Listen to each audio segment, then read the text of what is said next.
कान्ताय कल्याणनिधये निधयेऽर्तिनाम् श्रीवेङ्कटनिवासाय श्रीनिवासाय मङ्गलम् लक्ष्मी सविभ्रमालोकसुभ्रूविभ्रमचक्षुषे चक्षुषे सर्वलोकानां वेङ्कटेशाय मङ्गलम् श्रीवेङ्कटाद्रिशृङ्गाग्रमङ्गलाभरणाङ्गये मङ्गलानां निवासाय श्रीनिवासाय मङ्गलम् सर्वावयव सौन्दर्य सम्पदा सर्वचेतसां सदा सम्मोहनायास्तु वेङ्कटेशाय मङ्गलम् नित्याय निरवध्याय सत्यानन्दचिदात्मने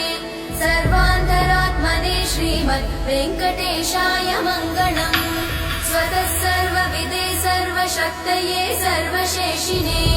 सुलभाय सुशीलाय वेङ्कटेशाय मङ्गलम्।